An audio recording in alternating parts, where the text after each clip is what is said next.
Spent everything on him for 13 years. Then I discovered what he really thought. At 47, I thought I understood what loyalty meant.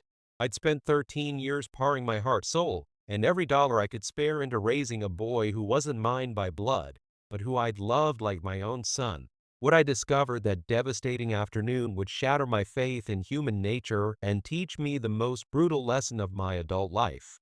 Some people mistake your devotion for desperation, your sacrifice for weakness, and they'll mock you for the very love that's keeping their world together. My name is Christopher. I work as an operations manager for a mid-sized logistics company, and this is the story of how I gave my stepson exactly what he claimed he wanted, then watched his entire life crumble when he realized he'd thrown away the one person who would have moved mountains for him. The nightmare began innocently enough.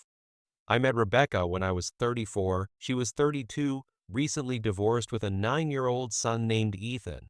His biological father, Michael, was what you'd charitably call an inconsistent presence in his life. Big promises, flashy gestures, then radio silence for months. He'd swoop in with expensive gadgets twice a year, post some photos on social media, then vanish back to whatever situation he was juggling that season. Rebecca was drowning. Working double shifts as a pharmacy technician, constantly stressed about childcare, watching her savings disappear into the black hole of single parenthood. Ethan was a bright kid, but he needed stability. He needed someone who wouldn't promise the moon and then disappear when life got complicated. So I became that person. For 13 years. When Rebecca and I married, Ethan was 10. He wasn't exactly thrilled about sharing his mother, but he wasn't hostile either. I understood his hesitation. I didn't try to replace Michael or force a relationship. I just showed up, consistently, day after day, year after year. School pickups when Rebecca worked late shifts. Homework battles that lasted hours. Teaching him to throw a decent curveball, change a tire, balance a checkbook. When he wanted to learn piano, I researched instructors for weeks and found the best one we could afford. When he got obsessed with computers, I built him a gaming setup that cost me 3 months of overtime, but was worth every penny to see his face light up.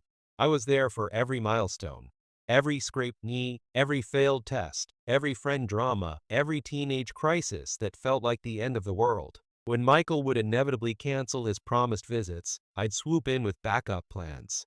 Movies, laser tag, weekend camping trips, whatever it took to fill that void and remind Ethan he mattered. For years, I convinced myself it was working. Ethan wasn't calling me dad, but there was respect there, affection even. We had genuine moments working on school projects together, talking about his future, celebrating his achievements.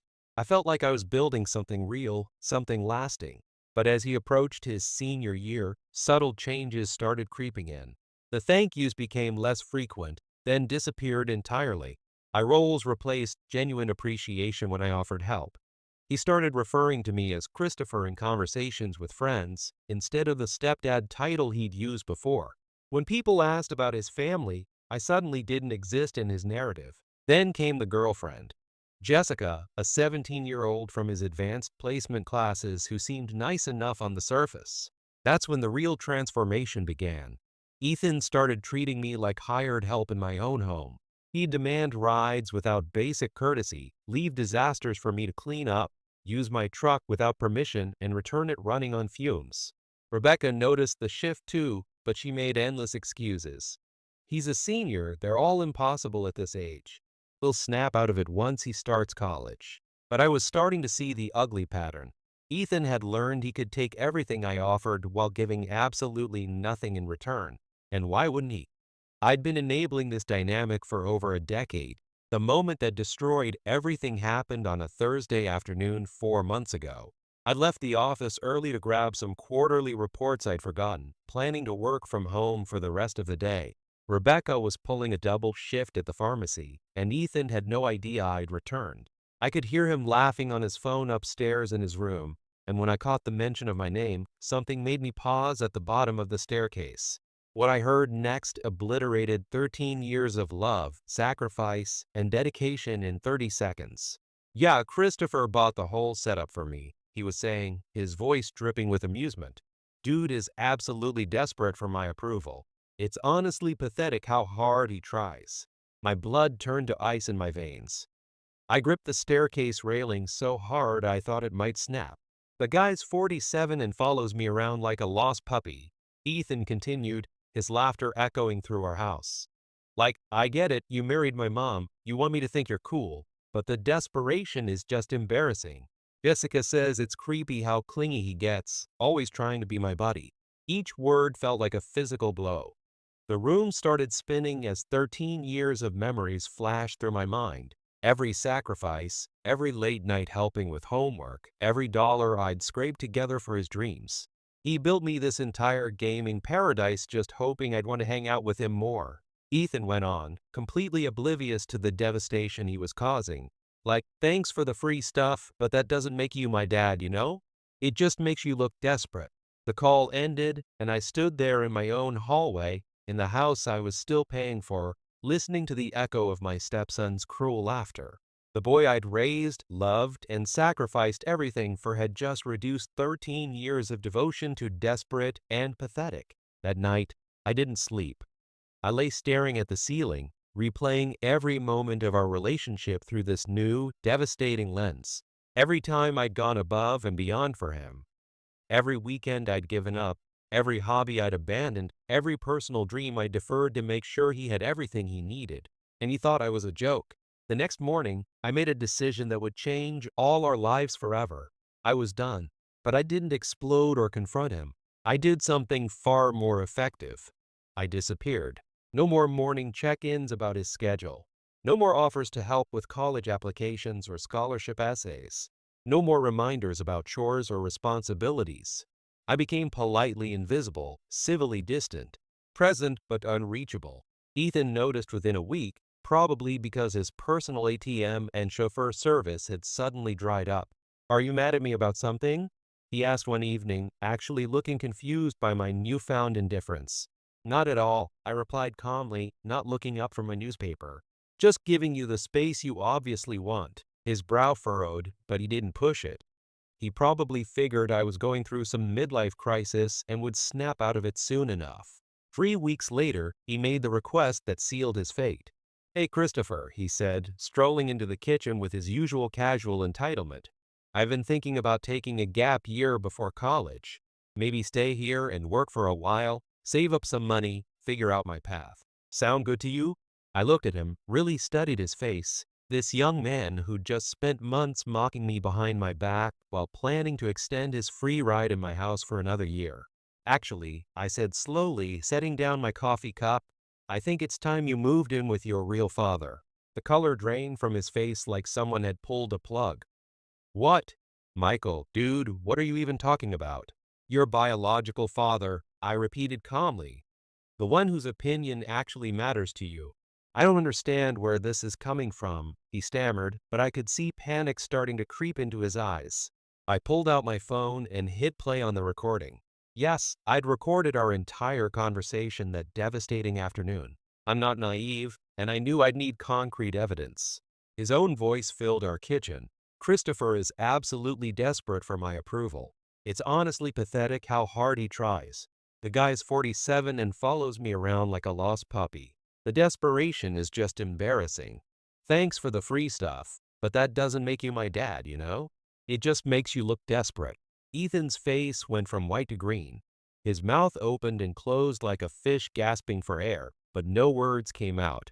Rebecca walked in just as the recording ended. She'd heard every devastating word, and the look on her face was something I'd never seen before. Pure, undiluted disappointment mixed with disgust. "Ethan," she said quietly, her voice shaking with controlled rage, "is that really how you feel about Christopher?" He started scrambling, trying to explain, making excuses, but Rebecca held up her hand like a traffic cop. "You called the man who raised you desperate and pathetic," she continued, each word carefully measured and sharp as a blade. "The man who's been there for every single milestone in your life. The man who sacrificed everything to give you opportunities your own father never bothered to provide." Ethan looked between us, terror replacing his usual arrogance. "I was just venting to Jessica. I didn't mean it like that. You guys are taking this way out of context." "You meant every single word," I said, my voice steady despite the rage burning in my chest. and now you're going to live with the consequences of those words. Here's where the story gets particularly satisfying. Michael lived in a cramped two-bedroom apartment in the worst part of town with his current girlfriend, Monica, and her 4 children from various relationships. The kids ranged from ages 5 to 13, and the apartment was absolute chaos 24 hours a day. Monica worked night shifts at a warehouse. Michael worked sporadic construction jobs, and the noise level was something you'd expect from a daycare center during a sugar rush. Ethan had visited exactly 3 times in the past 2 years, and each visit had been cut short because he couldn't handle the mayhem. But I didn't care anymore. He wanted his real dad. He could have all of him. Pack your things, I told him. You're moving out this weekend. Mom, Ethan turned to Rebecca, expecting her to play the role of peacekeeper she'd always played before. You can't be serious about this. Rebecca looked at her son, really looked at him, and I watched something fundamental shift in her expression. The last traces of maternal protection evaporated, replaced by cold disappointment. You made your choice, she said firmly. You think Christopher is desperate? You think he's embarrassing? Fine. Go live with someone who won't embarrass you with their love. Ethan tried everything over the next few days. Tears, anger, desperate bargaining, promises to change, elaborate apologies. But Rebecca and I were united in a way we hadn't been in months. The die was cast. That Saturday, Michael showed up in a beat-up Honda Civic that looked like it was held together with duct tape and prayers.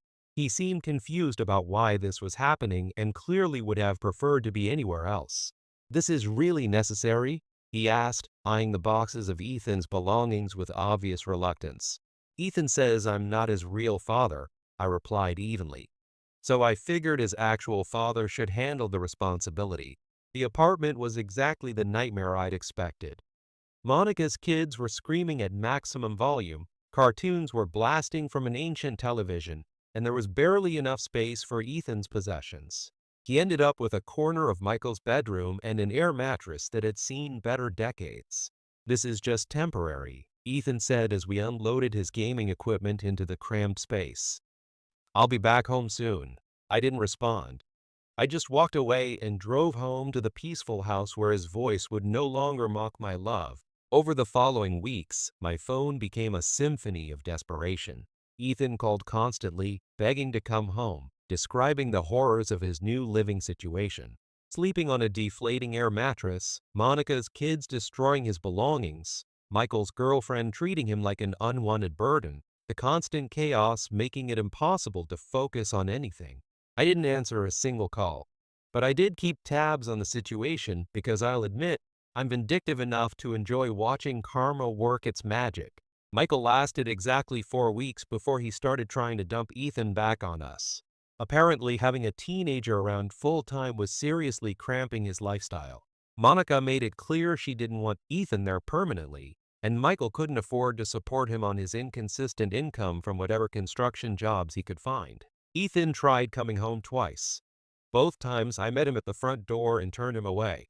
But I live here, he said during his second attempt, tears streaming down his face as he stood on our doorstep like a stranger. No, I replied calmly. You live with your real father. That's what you wanted, remember? Sarah stood behind me, arms crossed, saying absolutely nothing. My wife, his own mother, had completely written him off. The third time he showed up, he brought a handwritten letter, 4 pages of desperate apologies about how he hadn't understood what he'd had, how sorry he was, how he'd do anything to come back. I read every word carefully, then folded it up and handed it back to him. Too late, I said simply. Please, he sobbed, looking more broken than I'd ever seen him. I was wrong. I was stupid. I didn't mean any of it. Yes, you did, I replied. You meant every word, and even if you didn't, you said it. You can't unring that bell. He tried to push past me into the house, into what had been his childhood home for 13 years, and I blocked him with my body. This isn't your home anymore, I told him. Your home is in that 2-bedroom apartment with Michael and Monica and 4 kids who scream all day. That's the life you chose when you decided I wasn't good enough to be your father. That was 8 months ago. Ethan turned 18 last month, and Michael immediately kicked him out the day after his birthday party that nobody attended. He's currently living in a friend's basement, working at a fast food restaurant, trying to scrape together enough money for his own place. His college dreams? Gone. The education fund I'd been building for years? I used it to take Rebecca on a month-long European vacation. His gaming setup that I'd built with such love and pride? I sold every component and bought professional tools for my home workshop. His bedroom? Rebecca converted it into her art studio. We completely erased every trace of him from our lives. Ethan sent me one final text message on Christmas morning. I understand now. You are my real dad, and I threw it all away. I'm sorry. I read it, felt absolutely nothing, and blocked his number permanently. Some mistakes are too catastrophic to forgive. Some words are too cruel to forget. And some people simply don't deserve second chances, no matter how much they beg. Ethan learned that being a father has nothing to do with DNA and everything to do with who shows up every single day, even when it's thankless, even when it's exhausting, even when the person you're doing it for thinks you're pathetic for caring so much. He also learned that actions have consequences, and sometimes those consequences follow you for the rest of your life. Rebecca and I are stronger than we've ever been. She tells me regularly how proud she is that I finally stood up for myself, how ashamed she feels about Ethan's behavior, and how grateful she is that I stayed with her despite having every reason to walk away. We're actually trying for a child of our own now, a kid who will appreciate what they have instead of mocking the person who provides it. Someone who will understand that love isn't desperation, sacrifice isn't weakness, and family is about loyalty, not DNA. As for Ethan, I occasionally drive past the fast food place where he works. I've seen him through the window in his uniform, looking exhausted and defeated, probably thinking about the warm bed he used to have, the college fund that could have changed his life, the father who would have given him everything. But mostly, I don't think about him at all, because I learned something invaluable from this whole devastating experience. You cannot love someone into respecting you. You cannot sacrifice your way into someone's heart. And you cannot buy appreciation, no matter how much money you spend or how much of yourself you give away. Ethan had 13 years to recognize what he had. Instead, he chose to see my devotion as desperation and my sacrifices as something to mock with his girlfriend. So I gave him exactly what he said he wanted, distance from his desperate, clingy stepfather. Now he gets to live with that choice forever. Was I wrong for permanently exiling a teenager who called me pathetic behind my back? For letting his biological father handle the reality of full-time parenting? For choosing my own dignity over his desperate pleas for forgiveness? I don't think so.